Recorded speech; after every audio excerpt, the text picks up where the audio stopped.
Cellphone யுகத்தில் வங்கி பெறும் புத்தக வாசிப்பு பண்பாட்டை மீட்டெடுக்கும் முயற்சியாக தென்காசி மாவட்டத்தில் பொதிகை புத்தக திருவிழா பொதுமக்களின் கவனத்தை ஈர்த்துள்ளது.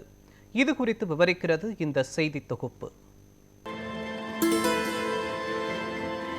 புத்தக வாசிப்பு என்பது அறிவு, ஆளுமை, தனித்திறன், சிந்தனை ஆகியவற்றை மேம்படுத்தும் ஒரு சிறந்த மருந்தாக கருதப்படுகிறது.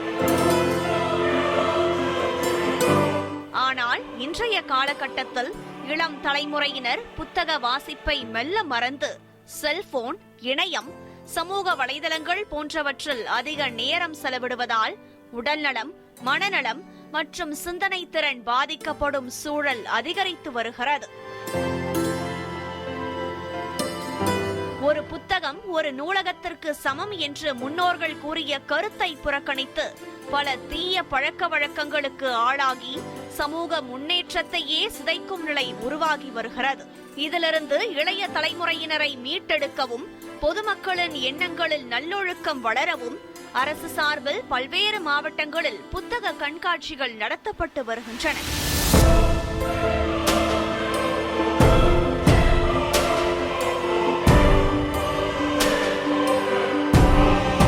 அந்த வகையில் தென்காசி மாவட்ட நிர்வாகத்தின் சார்பில் புதிய பேருந்து நிலையம் அருகே உள்ள அரசு ஆண்கள் மேல்நிலைப் பள்ளி வளாகத்தில் கடந்த 30ஆம் தேதி முதல் 4வது பொதிகை புத்தக திருவிழா நடைபெற்று வருகிறது.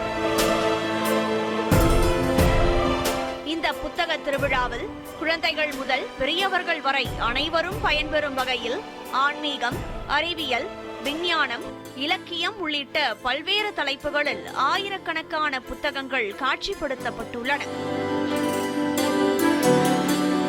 இங்கு வரும் பொதுமக்கள் மற்றும் மாணவர்கள் தங்களுக்கு தேவையான புத்தகங்களை ஆர்வமுடன் தேடி வாங்கி செல்கின்றனர்.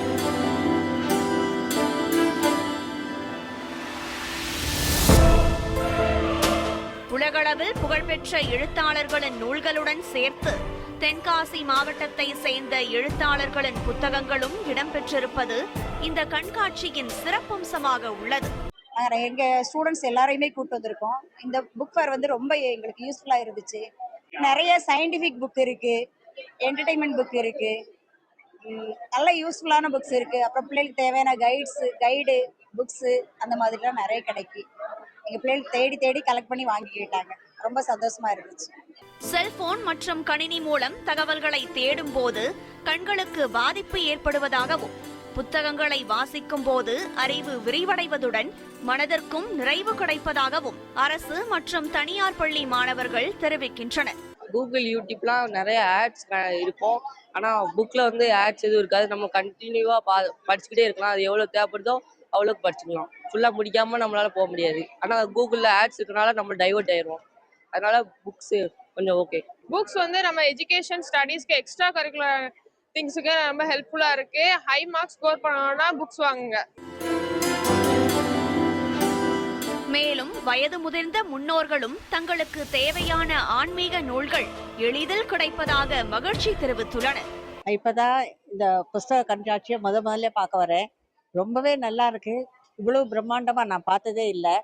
குழந்தைகள்லேருந்து பெரியவங்க வரைக்கும் படிக்கிற புஸ்தகங்களும் ஸ்கூல் குழந்தைகள்லாம் ரொம்ப ஆர்வமாக பார்த்துட்டு போகிறாங்க.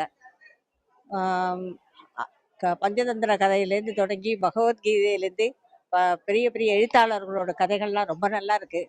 அது எல்லாம் படிக்கணும்னு ஆசையாக தான் இருக்குது. எல்லாரும் நிறைய வாங்கிட்டும் போகிறோம். ரொம்ப நல்லா இருக்கு. எனக்கு ரொம்ப பிடிச்சிருந்தது. இல்லை, வாசிக்கிற இது கொஞ்சம் குறையுது. ஆனாலும் இந்த மாதிரி வைக்கிறதுனால இன்னும் நிறைய படிக்கிறதுக்கு குழந்தைகளுக்கு ஒரு ஆர்வமா இருக்கும்னு நினைக்கிறேன். மேலும் புத்தக பிரியர்களை ஊக்குவிக்கும் வகையில் கிராமிய கலை நிகழ்ச்சிகளும் நடத்தப்பட்டு வருவது பார்வையாளர்களுக்கு கூடுதல் உற்சாகத்தை அளித்து வருகிறது. இதுபோன்ற புத்தக திருவிழாக்களை தொடர்ந்து நடத்த வேண்டும் என மாவட்ட நிர்வாகத்திற்கு பொதுமக்கள் கோரிக்கை விடுத்துள்ளனர்.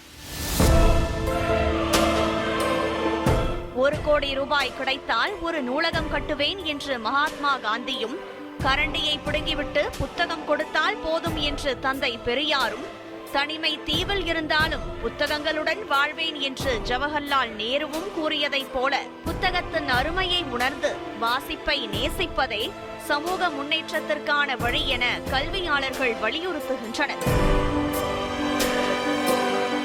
நியூஸ் 7 தமிழ் செய்திகளுக்காக தென்காசி செய்தியாளர் ராஜன்.